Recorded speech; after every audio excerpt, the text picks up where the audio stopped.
سبحان والعبد عبدی، بندے سارے اللہ کے ہیں، لیکن اس مہینے کے اندر پروردگار عالم کا خاص لطف و کرم اپنے بندوں کی طرف، اور یہ کہہ رہا ہے کہ یہ بندہ میرا بندہ ہے اور رحمت میری رحمت ہے. سبحان یعنی وہ مہینہ ہے کہ جس میں پروردگار عالم نے اپنی رحمتوں کے دروازے کھول دیے ہیں.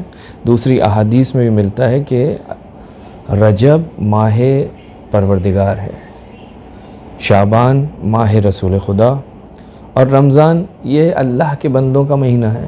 پروردگار عالم اس مہینے کے اندر دسترخوان بچھاتا ہے اور سارے لوگ اس پروردگار عالم کی اس دسترخوان پر بیٹھ کر استفادہ کرتے ہیں. لیکن اس ماہ رجب میں پروردگار عالم کی خاص عنایات ہیں، اور یہ خصوصی عنایت جو اس مہینے کے اندر ہے وہ شاید دوسرے مہینوں میں نہیں ہے. لہٰذا اس مہینے کا آغاز ہے، کوشش کرنی چاہیے اس مہینے کے اندر جو دعائیں ائمہ معصومین سے نقل ہوئی ہیں، جو عبادتیں، جو نمازیں ذکر ہوئی ہیں، ان کی طرف خاص توجہ دی جائے. میں آپ سے یہ پوچھنا چاہوں گا کہ اس مہینے میں کیا عام مہینوں سے عبادت میں جو ثواب ہے زیادہ ہے؟ یقیناً روایات ہمارے پاس ہیں کہ جو اس چیز کو بیان کرتی ہیں کہ اس مہینے کے اندر پروردگار عالم کا خاص لطف و کرم ہوتا ہے. پروردگار عالم نے اس مہینے کے اندر انسان کے گناہوں کو معاف کر دیتا ہے. یعنی عجیب مہینہ ہے. بہرحال فرصت ہوئی تو انشاءاللہ پھر اس کے اوپر گفتگو کریں گے.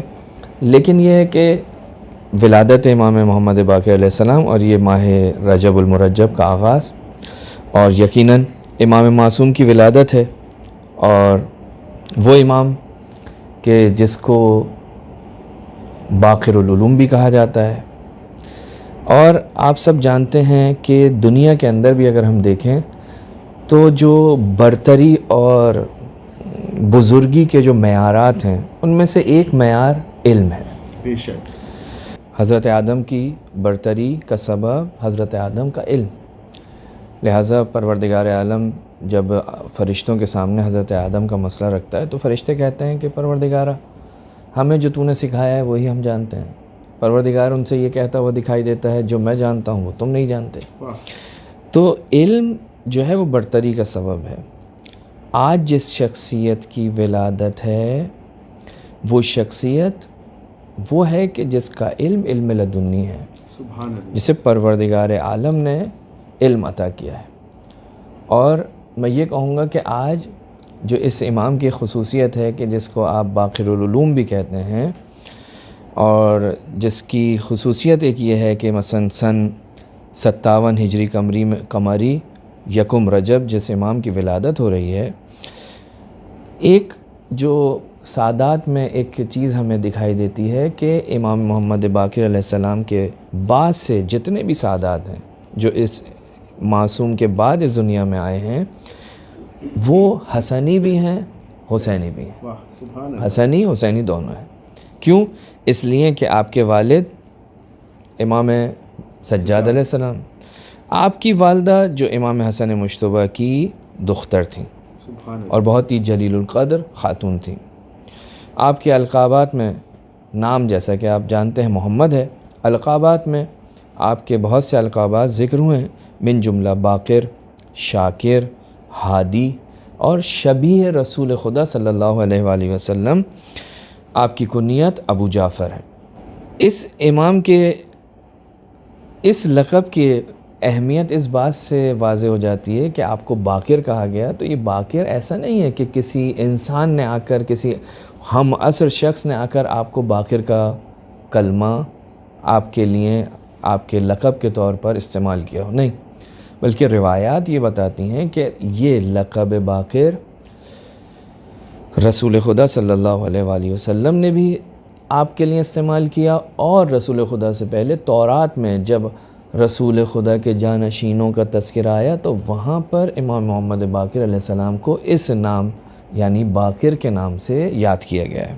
سبحان اللہ. سبحان اللہ. اور خود روایت میں رسول خدا نے فرمایا کہ یبقر العلم بقرہ، یہ علم کو شکافتہ کرے گا، واہ علم کو شکافتہ کرے گا، علم کو نشر کرے گا، علم کو پھیلائے گا جیسا کہ اس کو پھیلانے کا حق ہے.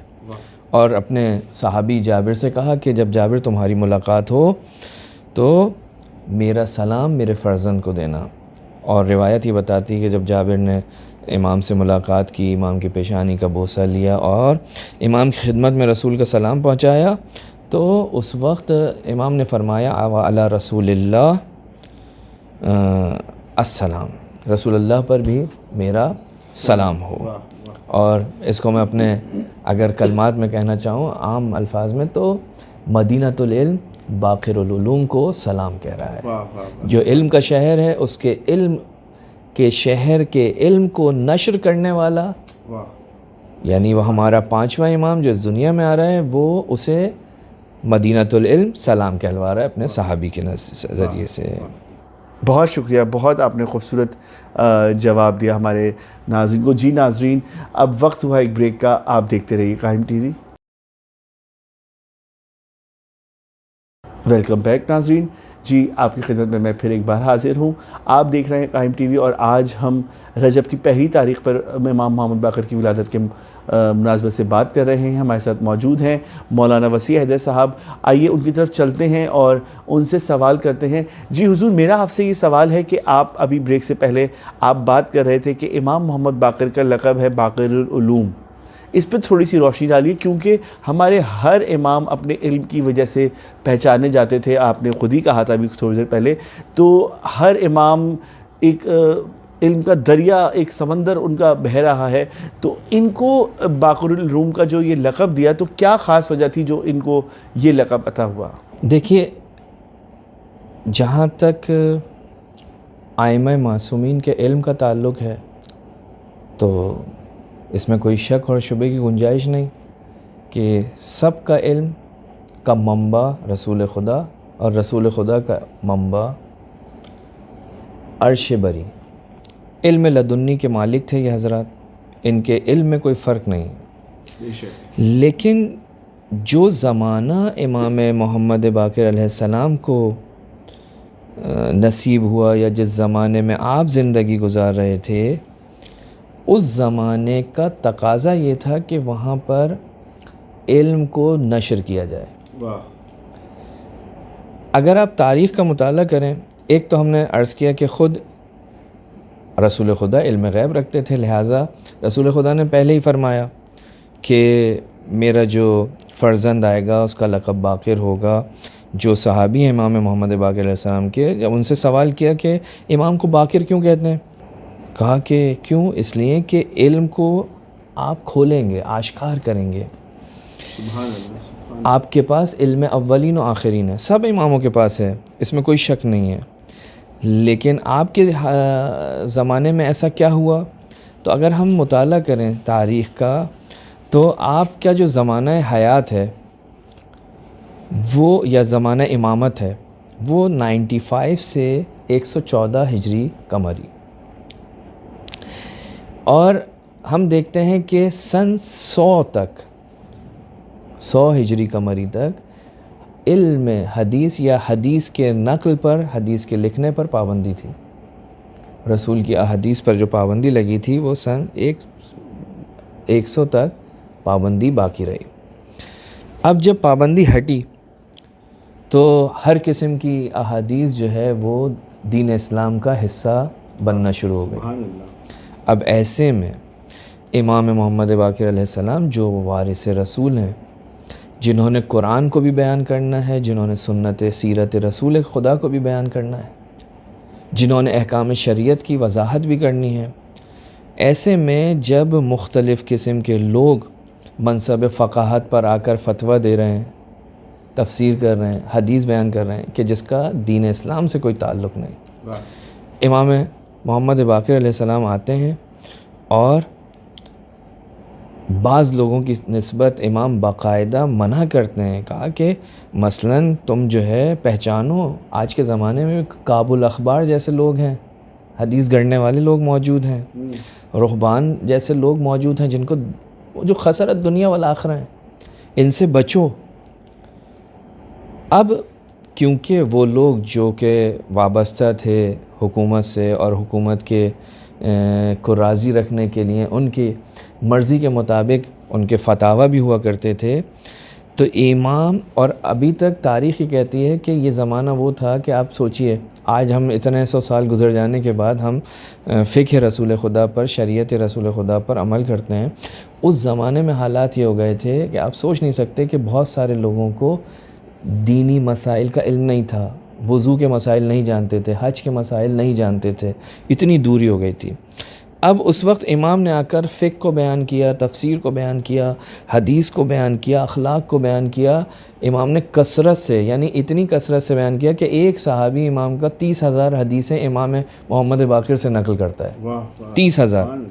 اور امام نے کیا کیا، وہ لوگ جو بظاہر علم کا لبادہ اڑے ہوئے تھے اور دین کو بیان کر رہے تھے اپنی سمجھ کے مطابق، توجہ کیجیے گا، اپنی سمجھ کے مطابق، امام نے ان کے سامنے ان حقائق کو رکھا کہ تمہاری سمجھ نہیں چلے گی، یہاں پر قیاس آرائیاں نہیں چلیں گی، قرآن و احادیث سے دین اسلام کو بیان کرو. تو اب جب امام وہاں پہنچے ہیں اس زمانے میں، تو آپ دیکھیں گے کہ ان دونوں محاذوں پر امام نے خوب بہترین انداز میں عمل کیا. ایسا عمل کیا کہ تاریخ میں بعض روایتیں یا بعض عبارتیں جو محدثین نے لکھی ہیں، مورخین نے لکھی ہیں، ایک جگہ ملتا ہے ما رأیت العلماء عند احد قط اصغر منہم عند ابی جعفر، کہ میں نے کسی عالم کو اتنا حقیر نہیں دیکھا جتنا جب وہ امام محمد باقر کے سامنے بیٹھتے تھے تو بہت ہی حقیر ہوتے تھے. بڑے بڑے لوگ جب امام کے سامنے بیٹھتے تو حقیر.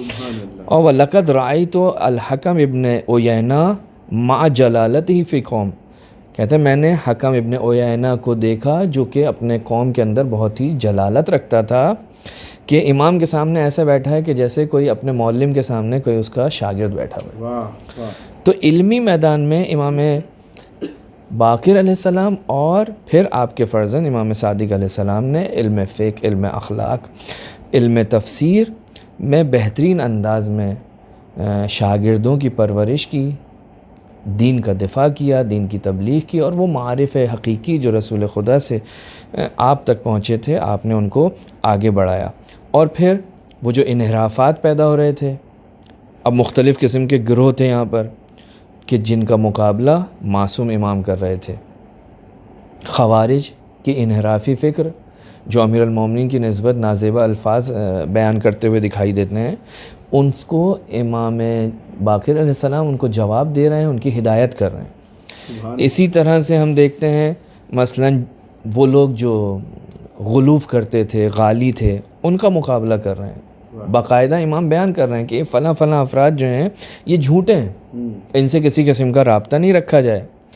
امام بدعت گزاروں سے مقابلہ کر رہے ہیں جو دین کے اندر بدعت کر رہے ہیں، ایجاد کر رہے ہیں. مختلف قسم کے لوگ ہیں جو مختلف مسائل کے اوپر اعتراض کر رہے ہیں اور بے بنیاد باتوں پر یا تعصب قبیلئی کی بنا پر جو ہے بہت سارے شرعی احکام کی مخالفت کر رہے ہیں. ابھی اتنی دامن وقت میں گنجائش نہیں ہے کہ میں اس کی مثال دوں، لیکن بہرحال امام نے اس کا دفاع کیا ہے، ان سے گفتگو کی ہے، اور گفتگو کی ہے، اس کے نتیجے میں وہ خاموش ہوئے. اور ایک اہم ترین جو گروہ تھا وہ تھا ان لوگوں کا کہ جو علم کا لبادہ اڑ کر بظاہر جانشین رسول اپنے آپ کو کہلاتے تھے، یا علم رسول کی یا علم دین کی، اسلام کی ترویج کر رہے تھے. کہ جو کچھ لوگ ایسے تھے جو اپنی رائے کو دین میں داخل کرتے تھے. امام نے ان کا مقابلہ کیا. جو اغیار کی طرف سے دین کے اوپر اعتراضات ہوتے تھے، حتیٰ وہ اعتراضات جو حکومت وقت پر ہوئے، جو مشکلات حکومت وقت دشمن کی طرف سے دیکھ رہی تھی، اس میں بھی امام محمد باقر علیہ السلام اس حکومت کا، اس حکمران کا ساتھ دیتے ہوئے. آخر میں میرا آپ سے سوال یہ ہے کہ آپ روشنی ڈالیے کوئی حدیث امام محمد باقر کے حوالے سے. دیکھیے ائمہ معصومین کے احادیث، یقیناً ایک حدیث کے اوپر اگر آپ ہاتھ لگائیں تو ہر حدیث جو ہے وہ قیمتی سرمایہ ہے، کہ اس سے زیادہ قرآن کے بعد اگر کوئی آپ کے پاس سرمایہ ہے تو وہ احادیث معصومین ہیں. میں اپنے سننے والوں کے لیے ایک یا دو حدیث کی طرف ان کی توجہ کو مبذول کرانا چاہوں گا. دیکھیں، ہم اہل بیت سے محبت رکھتے ہیں، ان کی مودت ہمارے وجود میں پائی جاتی ہے اور اس کا ہم اظہار کر رہے ہیں، بے شک، اور اس مودت اور محبت کا تقاضا یہ ہے کہ ہم ان کی اتباع کریں، ہم ان کی پیروی کریں، ان کی بات کو سنیں اور اس پر عمل کریں، اور یہ ہمارے اوپر ان کا حق ہے۔ امام محمد باقر علیہ السلام فرماتے ہیں کہ من احبنا فہو منا، عجیب حدیث ہے، فہو منا اہل البیت، جو ہم سے محبت کرتا ہے وہ ہم اہل بیت سے ہے۔ آپ نے وہ رسول خدا کی مشہور و معروف حدیث سنی ہے، السلمان منا اہل البیت، بالکل، سلمان ہم اہل بیت میں سے۔ خوب، سلمان اہل بیت میں سے، تو آپ جو چاہنے والے ہیں اہل بیت کے، کیا آپ کی یہ خواہش نہیں ہے کہ آپ بھی اہل بیت میں سے بے ہوں؟ شک، بے شک، آپ کو بھی معصوم یہ کہے کہ یہ ہم اہل بیت میں سے ہیں۔ تو امام بتا رہے ہیں کہ تم اگر چاہتے ہو ہم اہل بیت میں سے ہونا تو تمہیں کیا کرنا ہے؟ فرمایا جو ہم سے محبت کرتا ہے وہ منا اہل البیت، ہم اہل بیت میں سے۔ راوی نے جب یہ سنا تو امام سے کہا فقل تو جوئل تو فداک، مولا میں آپ پر قربان ہو جاؤں، فذاک منکم، جو آپ سے محبت کرتا ہے وہ آپ میں سے ہے۔ تو امام نے فرمایا قال علیہ السلام منا واللہ، خدا کی قسم وہ ہم میں سے ہے۔ اما سمیتا، کیا تم نے نہیں سنا قول حضرت ابراہیم جو پروردگار عالم قرآن مجید میں نقل کرتا ہے کہ کیا ہے؟ فمن تبعنی فانہ منی، حضرت ابراہیم فرماتے ہیں کہ جو بھی میری اتباع کرے گا وہ مجھ سے ہے۔ اگر ہم چاہتے ہیں اہل بیت کا ہونا تو محبت کے ساتھ ساتھ اتباع بھی کرنی پڑے گی۔ ایک اتباع کس چیز میں؟ اتباع عقیدے میں بھی اور اتباع عمل میں بھی۔ عقیدے میں بھی آپ کو مجھے اتباع کرنا پڑے گی جو بھی عقیدہ ہے، اور عمل میں بھی ہمیں ان کی اتباع کرنا پڑے گی۔ اور ایک وصیت جو امام نے اپنے صحابی کو کی تھی، یہ بیان کر کے اپنی گفتگو کو مکمل کروں۔ امام فرماتے ہیں اوصی کا بخمسن، میں تمہیں 5 چیزوں کی وصیت کرتا ہوں۔ ان ظلمت فلا تظلم، اگر تم پر ظلم کیا جائے تو تم ظلم مت کرو۔ اگر مجھ پر کوئی ظلم کر رہا ہے تو اب اس کی یہ سبب نہ بنے میرے اوپر ظلم کرنا کہ میں جا کر کسی اور پر ظلم کروں یا اسی پر ظلم کروں۔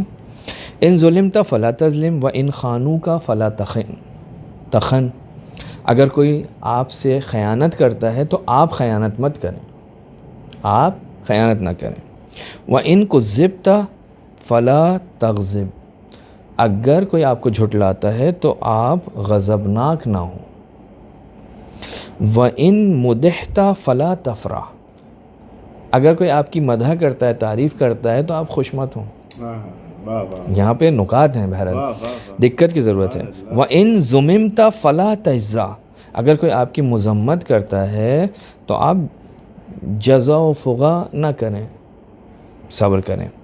کیا کہتے ہیں امام؟ یہ 5 چیزیں بیان کرنے کے بعد کہتے ہیں وَفَكِّرْ فِي مَا قِيلَ مِنْكَ فِيكَ، امام فرماتے ہیں وَفَكِّرْ فِي مَا قِيلَ فِيكَ، یہ جو تیرے بارے میں جو لوگوں کہتے ہیں نا اس قسم کی باتیں، تو ان میں غور و فکر کر کہ آیا یہ چیزیں تیرے اندر پائی جاتی ہیں یا نہیں پائی جاتی ہیں۔ فَإِنْ عَرَفْتَ مِن نَفْسَكَ مَا قِيلَ فِيكَ، کہا اگر تجھے یہ پتہ چلتا ہے کہ یہ چیزیں تیرے اندر موجود ہیں، یہ چیزیں موجود ہیں، تو یاد رکھ خدا کی نگاہ میں گرنا انسانوں کی نگاہوں میں گرنے سے زیادہ بڑی مصیبت ہے۔ یعنی لوگوں کی نگاہوں میں ممکن ہے کوئی انسان گر جائے، کوئی مسئلہ نہیں ہے، آج گرے گا پھر کل اٹھ جائے گا، لیکن اگر خدا کی نگاہ میں کوئی گر جائے تو پھر اس کے اٹھنے کی کوئی ذمہ داری نہیں ہے۔ کہا کہ بس تم اپنے اندر دیکھو، اگر یہ عیب تمہارے اندر پائے جاتے ہیں تو یاد رکھو کہ خدا کی نگاہ میں گرنا لوگوں کی نگاہ میں گرنے سے بہت بڑی مصیبت ہے۔